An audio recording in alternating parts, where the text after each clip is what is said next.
Yo, Trey, thanks for taking some time out to join us. Well, I say this afternoon, but in a lovely, beautiful Texas morning for you, man. Yeah, thanks for taking some time, dude. Of course, man. Thanks for having me. Oh, it's a pleasure. Like this is the first episode we've done of this like new series we're doing, and we were like, oh, Trey's obviously the man for episode one. When it does after, Yeah, yeah. 100%, man. yeah, I yeah. appreciate it. I appreciate the consideration. No, it's cool, dude. So obviously, firstly though, we've got to kick off with a quick chat about Creeping Death because like Boundless Domain has been out for almost 10 months now. Time flies, man. But how has the impact and the reception to the album been from like yours and the band's perspective? Because it's done pretty well from where we're sitting, man. Yeah, it's been sick. The reception's been sick. So people seem to really like the song. Even you know, we obviously we're still a pretty up and coming band, but when we play like on the Fetus tour especially, people really took to a lot of the newer songs, which I was kind of surprised too. But I we got some of the best reactions from some of the new tracks, and we still do. I just think there's certain parts that even if people haven't really heard it before, they just kind of want to move, and so it's been pretty cool. I've been next couple of tours, I'm hoping to mix in a couple of new tracks from the rest of the album too, so we can see how those go. And but yeah, it's been sick.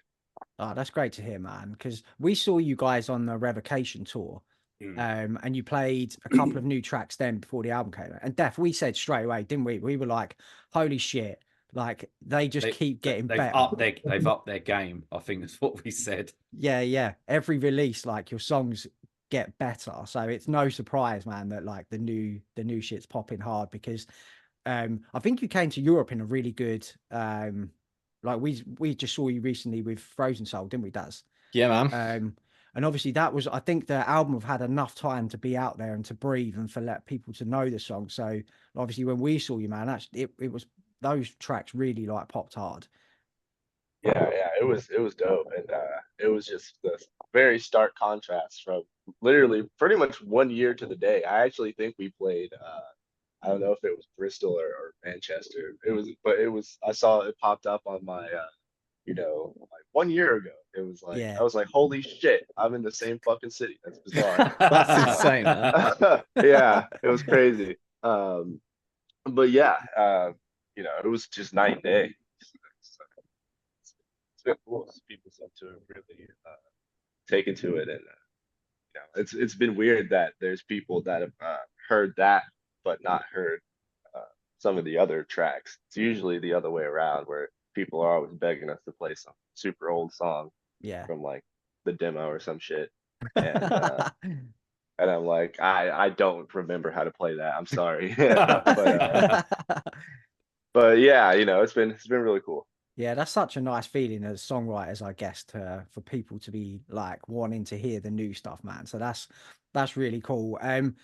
So that was your second time in Europe. How was it for you guys the second time? Were you a little bit more clued up on like how certain places in Europe work and things like that, and good spots to get food and things like that?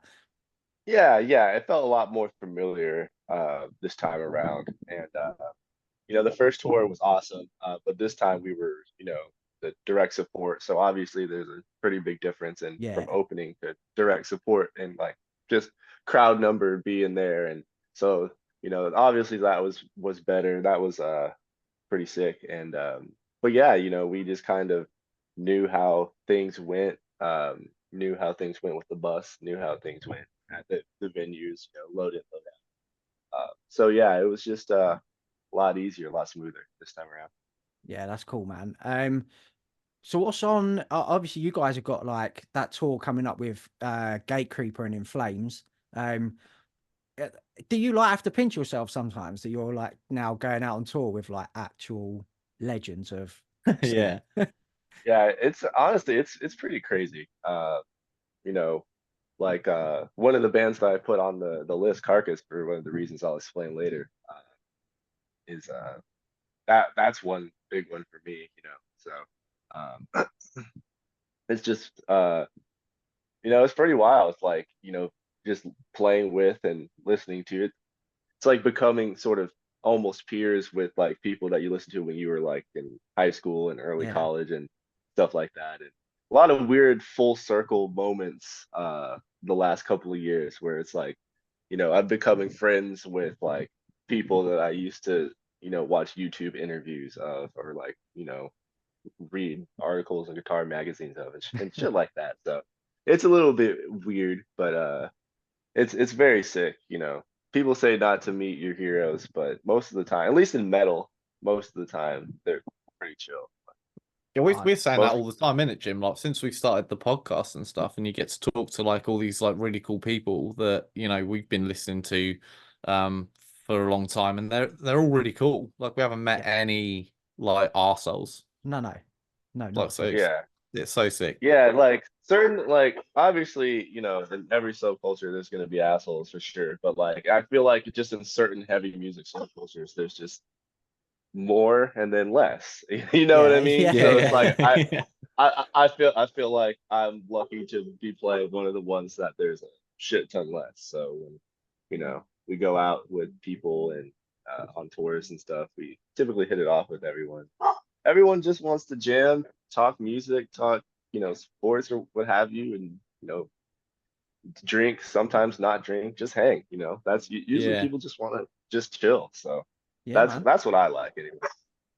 Dude, we had a lovely time doing exactly that in London. So Oh, like, dude. Yeah, with some fruity Yeah. ciders. Yeah, I heard you were a Dude. big fan of those blackcurrant ciders. Oh, dude, went so hard. I like hate the bitterness of beer. Like I straight up usually am just a cocktail guy, which does not go well overseas. Like y'all do not understand the essence of a good cocktail, but it's okay because you have shit like that cider, and I'm like, yo, oh my God, this is like perfect for me. It's like, you know, you can get it in like a pub and you can not look insane trying to like order like a fucking, I don't know, just like a tequila water or something. They look at you like you have a third eye because they had ginger beer or something like that or whatever. So yeah, that's perfect. That's sweet, man. So apart from the tour with like In Flames, then what else is on the horizon for you guys? Do you like write music all the time? Are you constantly writing riffs and stuff like that, or do you hold that for when you like? Yeah, I honestly hold that when I have a lot more downtime. Yeah, I think later on in the year we'll have more downtime, but we're pretty busy pretty much until the end of the summer. We have another tour that we can't announce yet. It hasn't been announced yet, but we got another tour, another couple of fests that we're playing as well that sick. haven't been announced. Yeah, so yeah, so it'll be still busy this summer for us. But yeah, when I have a little bit more time off and whatnot, yeah, then that's when I usually like to sit and kind of write, and Yeah, because create. it's like I feel like after every sort of run of tours and whatnot, a little bit different like knowledge, just torn from different people, picking Yeah, people's brain, whatnot. So, you like to or just like playing with different bands, just like noticing different things. Somebody does this next, and whoop whoop whoop. So, yeah. like it's I like to sort of sit with that and like kind of stew with that, and then kind of go from there. So, I'll probably start getting back in the beat lab probably later this year. But yeah, for now we're still cruising on Boundless and whatnot. Yeah, no, man, that's cool. That album deserves to be out there getting heard by as many people as possible. So yeah, man, like there ain't no rush on that, is there? So that's cool. So dude, for the purpose of this episode, we gave you some homework. We gave you some homework to do, man. And yeah, bro, I graduated college like 5 years ago, and you all handed me a prompt again. I was like, damn, I haven't done this in a minute. Well, I can safely say, man, that you've graduated with honors. Thank you. From Mosh University. So we asked you basically to put together a big load of songs that best summed up what you love about heavy music. So we'll dive into this then, man. So first track that you picked was Bad Brains, Sailing On. What like reverence does that hold for you, man? For me, I put that one on this list because I think why I like heavy music personally is the energy and the live show. And that's like what drew me to hardcore in the first place. I was like, these shows are fucking crazy. I was like, I don't know, it took a little longer to like sort of get into the music maybe, but like it clicked. When it clicked, and it clicked because of the live show. Right, So okay. yeah, so hearing it on record is one thing, but seeing it live is like a completely different thing. And that goes for all music in general, but I Yeah, think it agree, goes man. especially for heavy music, especially. So that I think that song pretty much encapsulates that. It's a super high energy, energetic song, and anytime I've ever seen anybody cover that song or seen it played on YouTube, it's always a fucking shit show. People are always going nuts, and I just love that shit. And so yeah, and that's for any really heavy music genre. It's like people are getting into it, even if I'm not necessarily into the band, I'm like enjoying the entertainment of just like, watching the show, the spectacle of the show. So that's kind of why I put that one on there. Yeah, absolutely. We say it all the time, don't we? Can't, like when we're talking about albums, can't wait to hear this live. Like Yeah. we say it all the time. And did you get into like Bad Brains early then? Like I know you just said like it was the energy of the live show, even though you didn't necessarily to get into the music. Did you understand the music like straight away, or were they a band that So gradually grew on you? so it's actually really funny with that in particular because my mom, she always, I think we talked about it at the pub, like Yeah. she came up like listening to everything from hip hop to soul to 80s like synth wave, like new wave, like shit like that, and obviously like death metal and thrash metal and shit. So uh she would play stuff around me, so I was like, by the time I was like 11 or 12, I was like pretty into like, shit like Pantera, Metallica, like the standard ones like an 11-year-old kid would be into if he was Yeah, getting yeah, into like yeah, metal yeah. and stuff. But my best friend, Preston, he lives in San Francisco now. His dad actually gave me a mix CD of punk songs because we were talking about music because, he also like, he was more of a punk guy, but he also liked a lot of the same 80s, kind of dancey kind of shit like Depeche Mode and stuff like that. Yeah.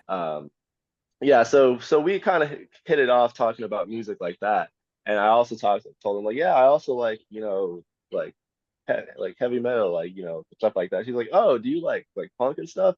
And I was like, no, I'm not really like familiar because my mom doesn't. She never really took to the punk thing. She's not really into it. So he kind of gave me a mix CD of just a bunch of punk bands, and I was like 12, and I went through and kind of clicked on, save this because back then you could put like a CD in your computer and then like burn the CD, like Yeah, put it yeah. onto your like hard drive and shit. So I would The just like good old take days. yeah, and I would just take certain songs and put them in my like iTunes library and like take my iPod to school and stuff. So yeah, that was one of the ones that I really took to was Bad Brains. And so yeah, so it was like shit like Bad Brains, Descendants, Minor Threat, Lagwagon, No Effects, a bunch of it's like skate punk and like hardcore punk and whatnot, Misfits and stuff like that were on there. And Sick. so yeah, that's kind of how like, but like back then I didn't really know that like I had no idea of like subgenres. To me, it was just all like metal, and then now it was all punk. So like I had no idea what like hardcore was at all. I was just like, oh, this is just a punk band. This is just a metal band. 'Cause I was 12. You know what I mean?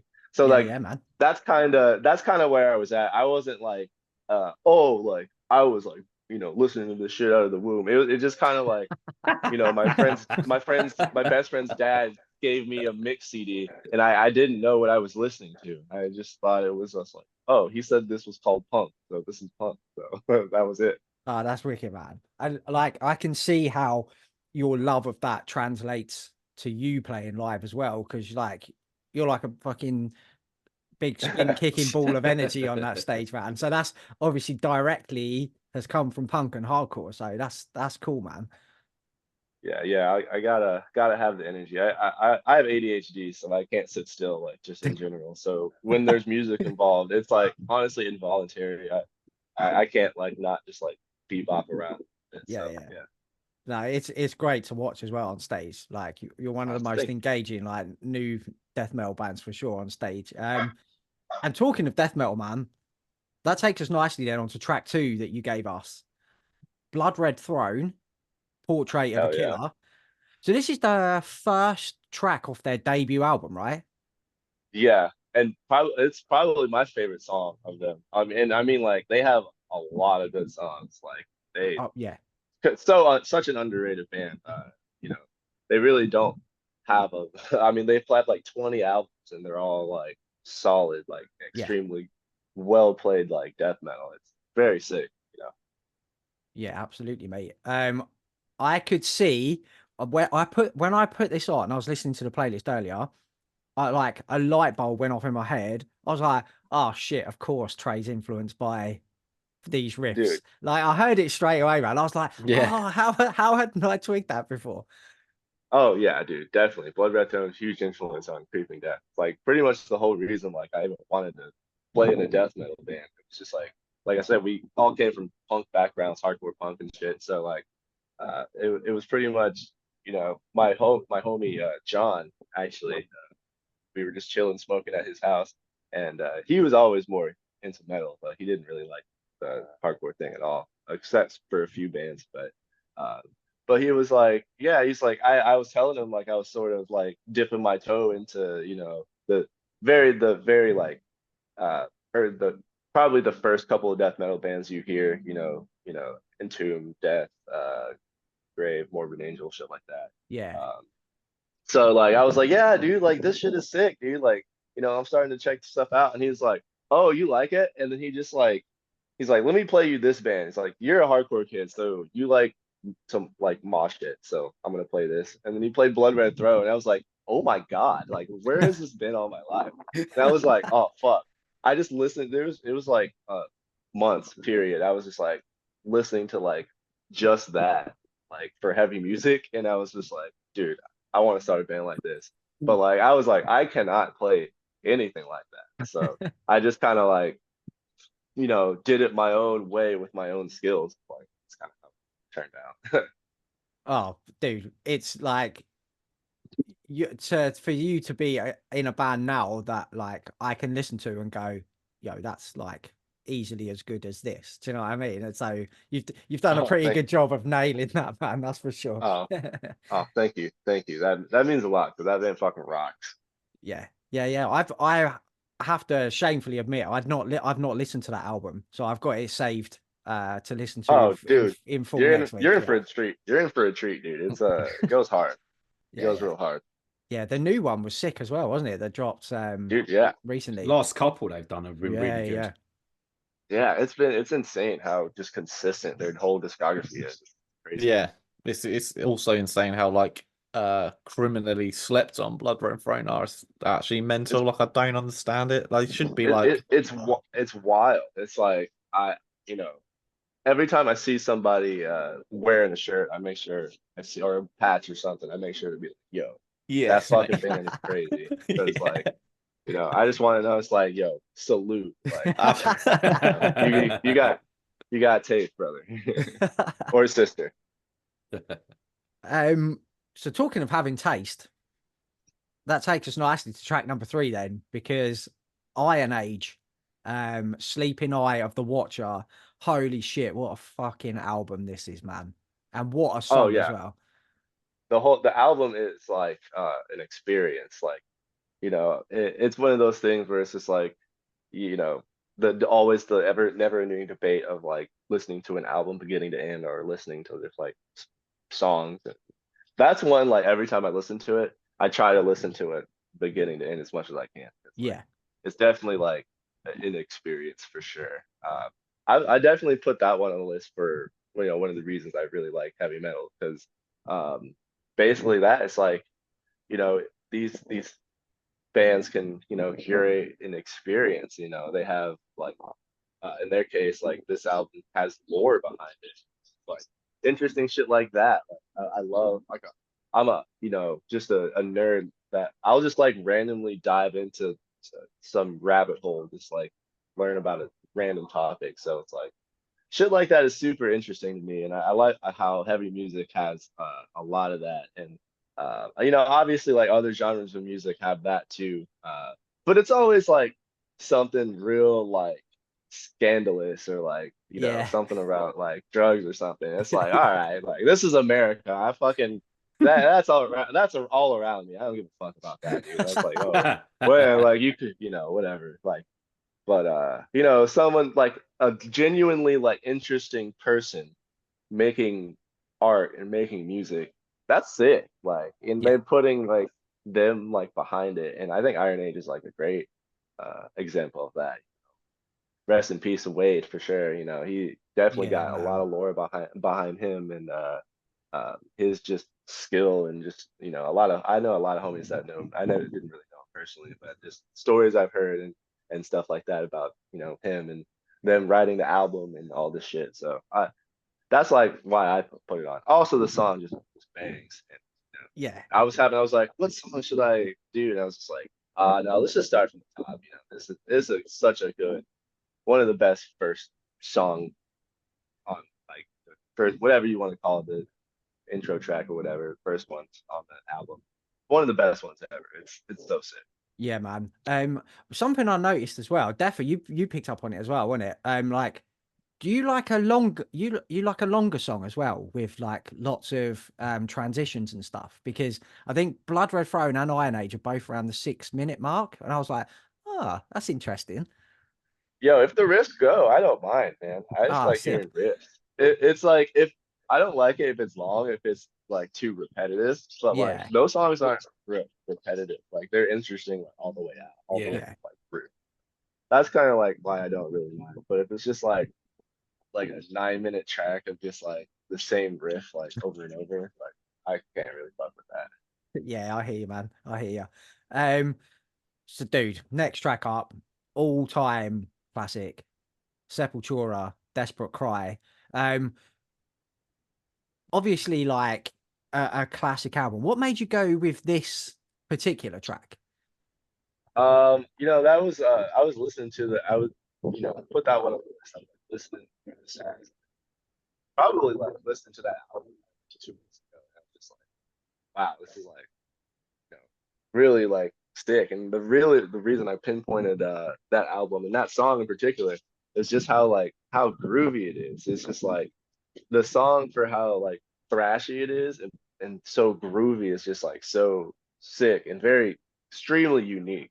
Yeah, So, that's big for me, and just like not just heavy music, but just music in general. It's just like I like music with like a groove to it, like mm, a nice beat to it. It's like sometimes like yeah, I do just want abrasive like fast, but at some point like you can play fast and groove too. You know what I mean? So it's just like I like shit with, and that Sepultura is a perfect example of that. They play fast as fuck, but they're still like groove to the way the drums move and where the transitions are, and so like that's a big thing. So that I was just like, what band could I use to like convey like groove? And I was just like, oh no, there's probably not a better one than Sepultura.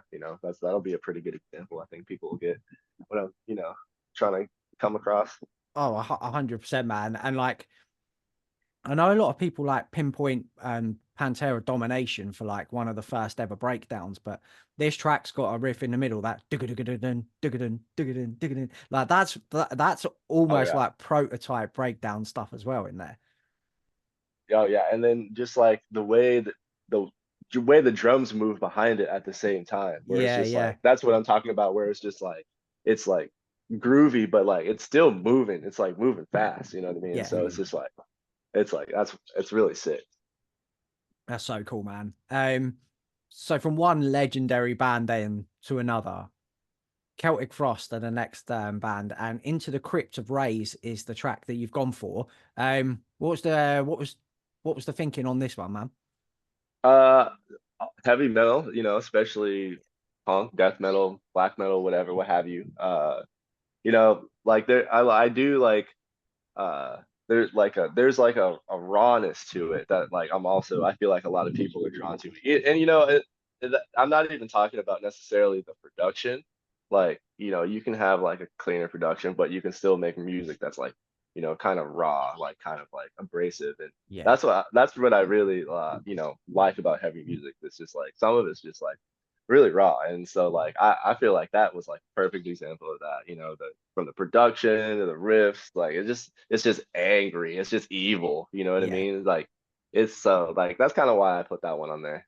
yeah. They were like one of the first bands to capture that. Like you Yeah, press play and it's just like evil on a disc, isn't it? Like it's yeah, hard to capture that magic, but those early Celtic Frost albums, man, just fucking nailed that. yeah, absolutely. You know, it's uh and it sounds so it's still weird how even on digital, I was listening to it on Spotify, I'm just like it's still like clear, but it still sounds like I'm listening to it on a tape deck. So it's Yeah, like yeah, I'm Yeah. like I'm like this is dope. So yeah, it's pretty cool. yeah. That's sick, man.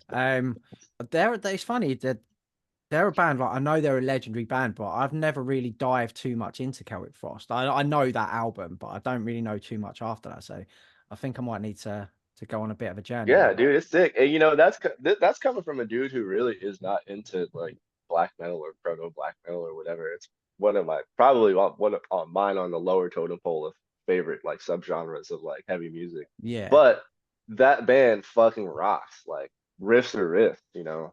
So it's like it's fucking sick. yeah, So man. if you're like not like into like kind of the other shit, you're gonna be fine. Like it's still fucking dope. Yeah, it's got Yeah, that punky it's energy. it's a really good point Yeah, as well, yeah. because I was reading the obituary Decibel biography, and they were just saying that like basically like they just started because of the band as well. So as you said, Trey, like for a black metal band, the amount of influence that they've had on the death metal scene is astronomical.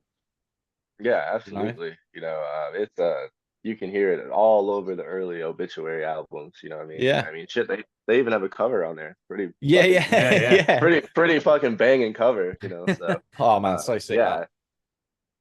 yeah. No, that's cool, man. Right then, bit of a change of pace on this next one, dude. I fucking love this band. I love this song. Crowbar was your next pick. To Build a Mountain is the Tune. Dude, track. yeah, fucking love Crowbar. They just came through Dallas and I missed them. So Oh I'm kind of Oh, bummed man, about that.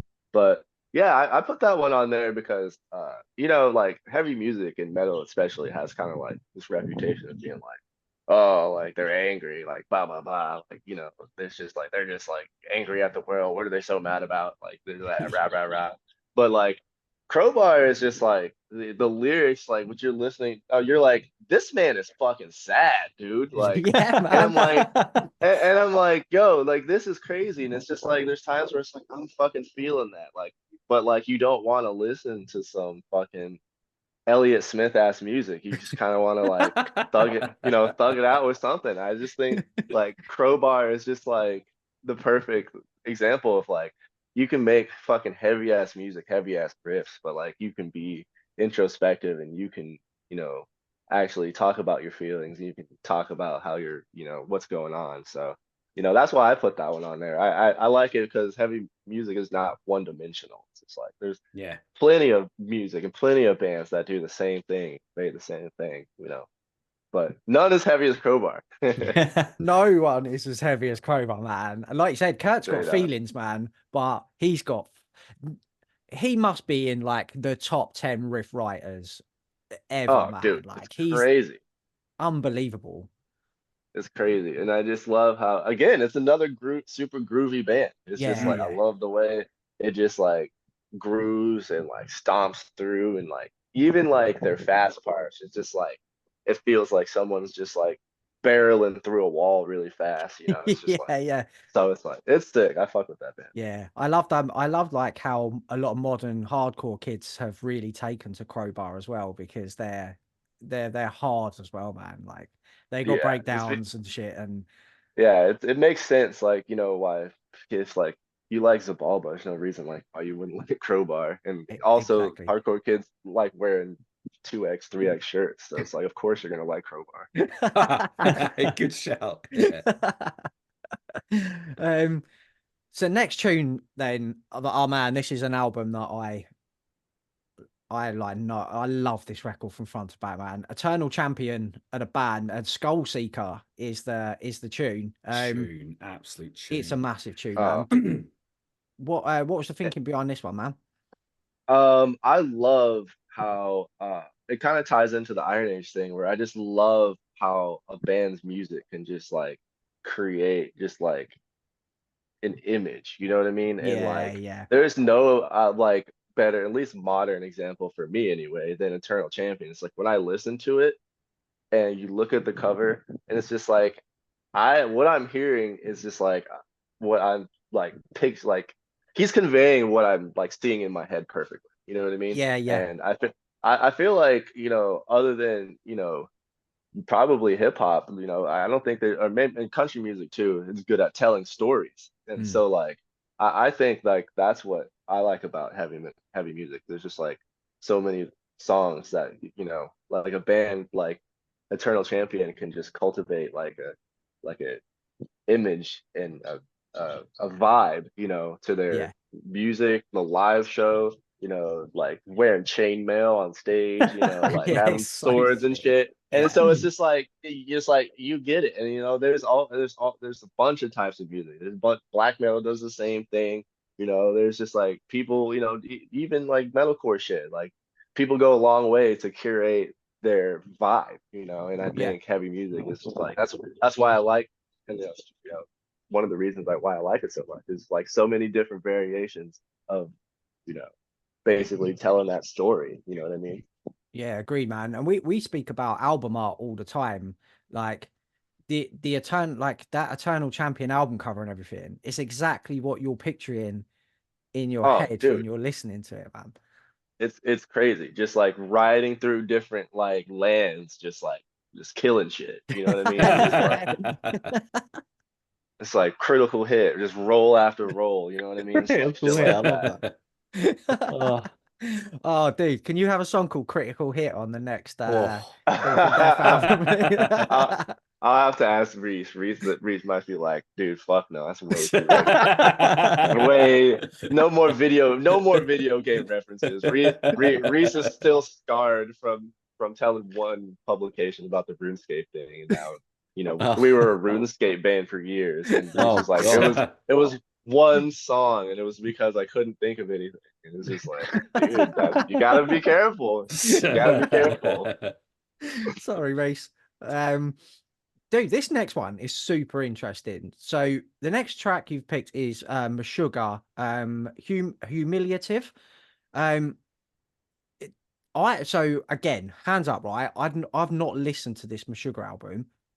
Oh, dude, it's so sick, dude. It's so dope, dude. Mate, you gotta. I really have to. If I didn't know this was Meshuggah, I wouldn't have thought it was. Oh, you have no idea. Yeah, they got a very different sound back then as well, hadn't they? Yeah. Yeah, but at the same time, it's still really like proggy. It's still really progressive, but it's like hard thrash death kind of like at the same time. But like it's definitely like, oh, like you can see where they like how they would move to how they moved, because like it's very technical. It's still very like proggy at parts. It's like, okay, and like that's why I put it on there. I was like, you know, I'm a fucking straight up like nerd, so it's just like and I have ADHD, so like really like spastic kind of music like that, like I kind of always took to that as a kid. And so like I like, especially like the reason I even played music was because of Rush. That's a prog rock band. My mom's a huge Rush fan, so like I took to the prog thing perfectly. That was great for my wandering brain. Was just like all these just like random changing things. It was so just like, I feel like that was like a good example of that. That wasn't like I could have put other Meshuggah songs that probably conveyed that a little bit better. But like this, I feel like this album is like not a whole lot of people. Like every time I'm like, yo, like talk to someone who fucks with Meshuggah, I'm like, yo, you fuck with this album? They're like, oh yeah, it's like, like probably like half of them will be like, I was like, yeah, like that album's sick. Or like the other half is just like, oh, I haven't really like done it. So it's like this is me, all the party people, that are gonna watch this. Like, yo, check out that album, dude. It's sick. It's goes a lot of places. It doesn't quite go to where they would end up, obviously, but like it's pretty cool. And like for I think it came out in 1990, 1991. It was way, way ahead of Yeah, man. what people were Yeah. doing. It was crazy.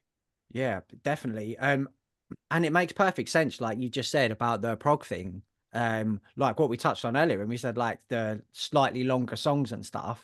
Yeah. The go places. See, it's all tying in, man. Like it's that's exactly what we wanted to do from this show. Is just to delve into people's like what makes them tick musically, and like what do you know what I mean? Why they enjoy certain things. And yeah, man, like you nailed it like literally perfectly. Yeah.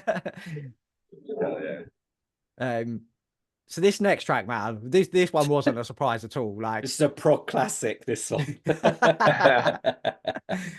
Dying Fetus in the Trenches, pick 9. Like, man, I was like, I'd be surprised if there's not a Dying Fetus song on here somewhere. And Oh, dude, he didn't disappoint you us. got to. You got to. I put this one on because another reason I like heavy music is just like the aggression, the heaviness, just the ignorance. Just like sometimes I just want to hear just like dumb, stupid, heavy, just like turn your fucking brain off shit where you just like, you're just making the stank face and you're just like headbanging. You're like, Yeah, "Ugh," Yeah, you know one what I of the mean? It's masters just for like, that, isn't it? yeah. yeah. So it's just like, that's one of the reasons I definitely like heavy music. And, each genre of heavy music kind of has their style of riff like that. But I think Dying Fetus across the board, them and Suffocation, man, they do that like some of the best, dude, straight up. Yeah, 100%. And like you can obviously hear the influence in Creeping Death as well, because there's so many types. That stank face thing, man, that's like a permanent fixture when you go see Creeping Death live. There's so many little Yeah. moments where we call it the laugh out loud moment, don't we? Yes. Like when like a breakdown drops or a riff drops and you just start laughing because it's so fucking good. Sick. Like, You see people laughing at the riffs. That's a good thing. yeah. That's a yeah, good that's thing, like, like. you slam his life, dude. You gotta have a little fucking, you gotta fucking bring it a little bit, dude. Yeah, 100%, man.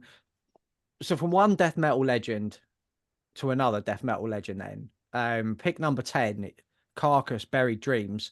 Mate, I was literally listening to Heartwork yesterday. I listened to this So good. playlist and then I had to listen to the whole album.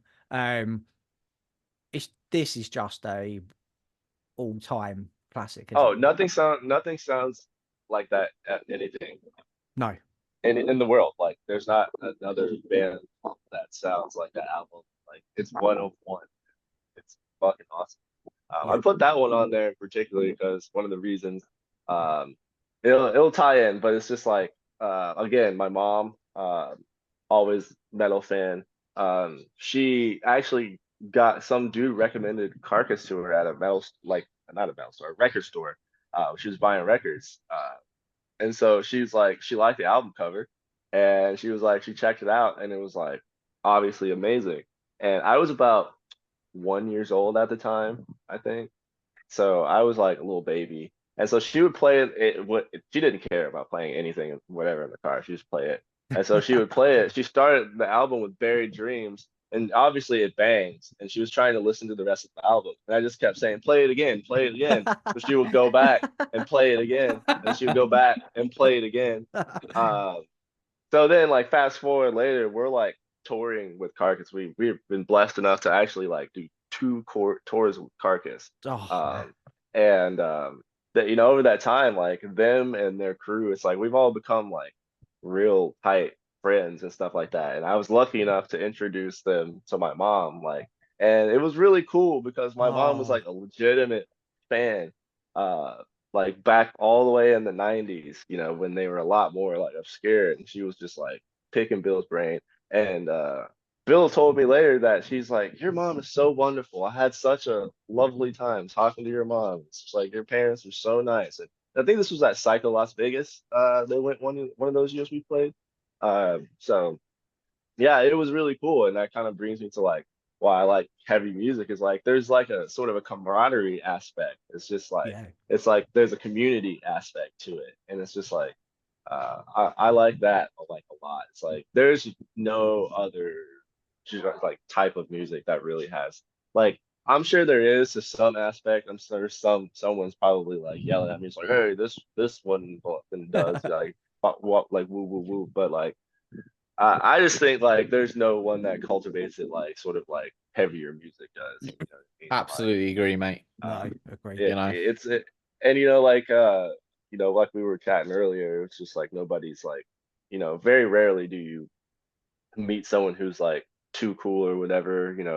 It's just like always I just like always tell people it's like when I'm not playing the show, I'm just like at the show just like everybody else. Like I'm not just really being like a Yeah, nerd. yeah, yeah, dude, yeah, I'm That's just shit. like just another crowd participant just like you, bro. Like yeah, so that's what I like about it, a lot. There's like a community aspect. Even if you're at a show that doesn't really like, you don't know anybody or whatever. It's just like you're like, oh, that's cool. Like there's obviously people here that are like groups of people that know each other, and you're like yeah. see people and they're like, oh, hey, it's like So I like that vibe a lot. Like, it's very warm and like welcoming and shit. Yeah. So Yeah, it's cool. man. Was Bill playing a big influence on you, Trey? I would say like probably later on. It's just, but like here's the thing about Bill is just like there's only one Bill. Oh yeah, There's you just cut it. like Yeah, Mm. yeah, you can ask him how he does things and how he, yada yada yada. But like at the end of the day, you could practice exactly what he told you, but you're not Bill Steer. Yeah, So it's that's it. not gonna it's just like there's not gonna work. So it's like there's certain things like yeah, it's like obviously you take from learning from legends and stuff, but like he's one of one. Like he's hard to try to replicate. yeah, 100%, man. I just because I was thinking like obviously Bill likes Heartwork's got a little bit of wah wah usage and stuff on there, and I know you guys have a couple of little moments like that on Oh yeah, Boundless, and we have a little wetness, a little guitar effects. I like having some effects here and there. Like I yeah, like a little variation of the tone like changing in and out. You know what I mean? It yeah, doesn't man. all need to be like the same one all the time. No, Yeah, no, absolutely, mate. no. I love that shit, man. Fucking hell, I just noticed this next one. We're on a death metal legends rip Straight. here because number 11, man, is Death Flattening of Emotions. Yeah. I'd have been amazed if Death weren't on here, man. But what was like the thinking for this track in particular? Okay, so for this track in particular, I had to think because I fucking love Death and I Yeah, love all the eras of Death. Um, but like I had to think, and I could have went with you know uh something off like Crystal Mountain or something like that to kind of oh get the point across. But yeah, this yeah, one, like I feel like this song and this album in particular, it's like some of my favorite metal drumming like of all time. And so oh like cool, I put that one on there in particular because like I feel like this album, this one and all the ones that Gene Hoglan did were the best drummed like the best drummed ones. So it's like yes, I I like I'm a drummer originally, so it's like a huge part of why I like heavy music is the drums. They're so drum focused. It's like if you're a heavier band, aggressive band, and you don't have a good drummer, your band's probably gonna suck. Like Mm. you can get away Yeah. with it in other types of music. Like you can hide the drummer. It's like not really doing much back there. But like in metal, it's like, nah, if the guys or girl is not hitting hard, playing fast, uh, you know, sure, like you're gonna notice it and it's not gonna be as good. It's not gonna be as tight. So yeah, yeah, it's just like I fucking love like my YouTube is like just half like sports videos and like drum videos and like shit like that. Cause it's just like all I do on YouTube is just like watch like different drummers and shit. So it's like, I just fucking love drums, and so that's a big aspect of like heavy music for me. It's just like the percussion and the drums, and that song definitely like it fucking rips. Like there's no way in hell I could ever think of ever being able to play that song in my life, dude. Fucking crazy. I love how you've picked a death song though, and then left field said it's because of the drums. Like, no, people very rarely, do you know what I mean? People very rarely talk about anyone but Chuck when it comes to death. So I fucking love that you've Yeah, thrown it in there for that reason. obviously Chuck is a guitar god. Give him his flowers. Absolutely, like death is not death without Chuck for sure.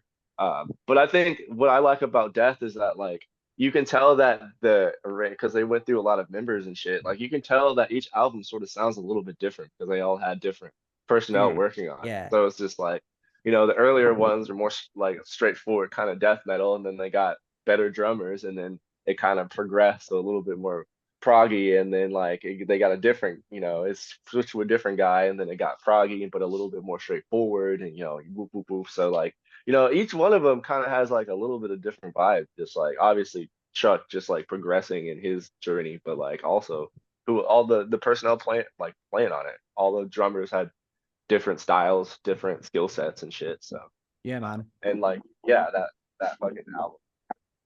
One of my favorites. Mine too, Drums, mate. especially. Is that that's your favorite death album as well, doesn't it? Yeah, I would say so. Although they're so close, aren't they? Like, let's be fair. Yeah. Dude, it's like it impossible changes with the weather, man. Yeah, exactly. It could be like one day, and then it's like I'll put one on and I'll be like, you know what, actually I'll change. Yeah, exactly, man. Absolutely, man. So with a completely different change of pace then, dude, for this next track then. Yeah, I'm all over the place. I'm sorry, guys. No, this is it. This is what we need. exactly what we wanted. When you fired this list across, I like copied the link and sent it, and these two were like, "Oh my god, it's so fucking sick, man! Look at Brilliant. Mercyful Fate. You've gone with the track Gypsy. You a big King fan, Trey? Oh, dude, yeah, fucking sick. And I'm honestly like, sad to say, it's kind of like a newer thing. And it's not that I didn't like it before. It's just like I had never really I don't know why. It's just like sometimes there's just so much music. Sometimes you're just like late on some shit. Yeah, absolutely, mate. It's like classic bands and stuff like that. And you're just like, I just never really got around to it. But obviously touring and shit, like you hear like certain songs. And AJ, our other guitar player, he was the one. He's been playing Mercyful Fate in the band for years. So it's like I'm like, shit. But it's like I fucking missed out. Like this is crazy. But I put that one on there because like again, it kind of ties back into with the Crowbar thing a little bit. It's like people when they hear heavy music and heavy metal and just like aggressive music at all, they automatically think that it's just like with all the imagery, it's just like like it's all dark and heavy and blah blah blah. And yeah, obviously Mercyful Fate is still like dark and they have like dark themes and shit. But the guy has fucking pipes, bro. He can sing as good or better than any of those pop motherfuckers in the 80s. Yeah, man. Straight up. Yep. And so I'm like, yo, like you guys is tripping about the vocals all the time, and here's this fucking band where this guy sings way better than all your faves, and y'all don't fucking you still have this image of like metal and shit, and it's just like, nah, dude, it's just like it's diverse. My list is just like I think the overall theme is just like I like how diverse like metal can and heavy metal and hardcore and just whatever aggressive music, just how diverse it can be for like just like everyone. You know what I mean? Yeah. It's just like I'm all, as you can see, it's like my taste for everything I like are kind of all over the place. So it's just like it's cool for me to be able to like find like different niches within niches within niches, and kind of nerd out and dive into those. So yeah, it's just like I put it on because the vocals are incredible. It's just like fucking it's crazy. So I've been on this same journey, dude, over the last few years. I massively got into King Diamond. over sort of the last 3 or 4 years, and yeah, fucking obsessed now. Like, I must watch that live live Blu-ray he released like once a month, because it's as well as having pipes, just the showmanship and the performance Oh. and everything is just like Oh God yeah, tier, man. seeing him at again Psycho Las Vegas, I was just like, yeah, this man knows how to perform. You know, Yeah. that's another thing too. It's just like, you know, when you go, especially live shows, it's like you're going to be entertained. You know, should be a performance. You know, Yeah. so that's cool how like, you know, bands like that and fucking you know, even shit like I brought up earlier with Eternal Champions, it's like it's a Yep. performance. They're really good at performing and like curating an image and a vibe and shit. So Yeah, totally, man. So then we're going in to the complete opposite end of the scale then for your last pick, man. Track 13, Death, one that's really near and dear to your heart, isn't it? This. I love this. I put you onto this one, didn't I? Yeah, you did, mate. Yeah. Demolition Hammer, Skull Fracturing Nightmare is the track. Wow. yeah. This is fucking intense, man. Yeah, and that's why I put it on there. It's like fast. It's just like I like sometimes just like fast, like I like speed, like, and there's a lot of different types of, you know, I probably could have put a speed metal band on there, but like I always just like, again, it goes back to like I also still like groove, and like they go fast and then they slow down and then they groove, and it's just like this is fucking dope as fuck. So yeah, I like the thrashiness of it. I love the heaviness of it. So it's fucking what's up, Bubba? Oh, hey, man. Oh, look, he heard the Demolition Hammer talk, didn't he? Yeah. Yeah, fucking Gizzy loves running in circles to Demolition Hammer for sure. Oh, wicked.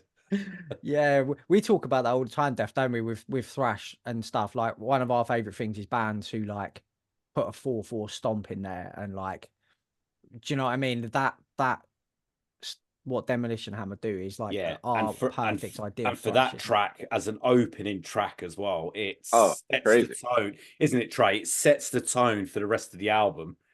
Oh yeah, and it's like it's like, oh shit, it's like immediately from the first note, it's just like, oh shit, I know what I'm in for when I hear this shit, you know.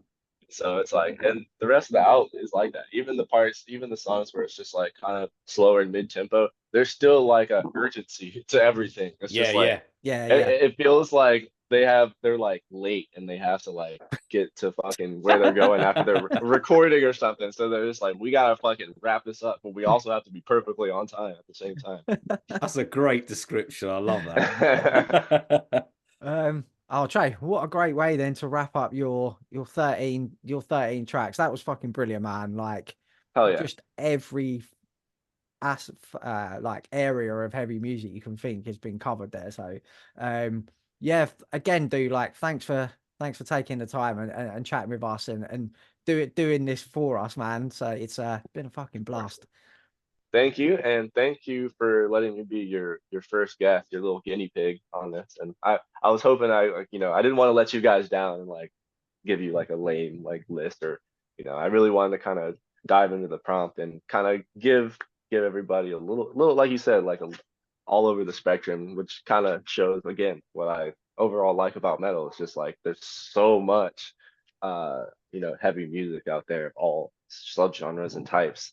Yeah. So there's like kind of, if you're like into heavy shit, like there's really something out there for you, and that's really fucking sick. Oh, you absolutely nailed the assignment, man, honestly. So yeah, dude, thanks again. And yeah, thanks everyone for listening to Bangers and Mosh, the podcast for heavy music. We'll be back again very soon. But until then, party on, dudes.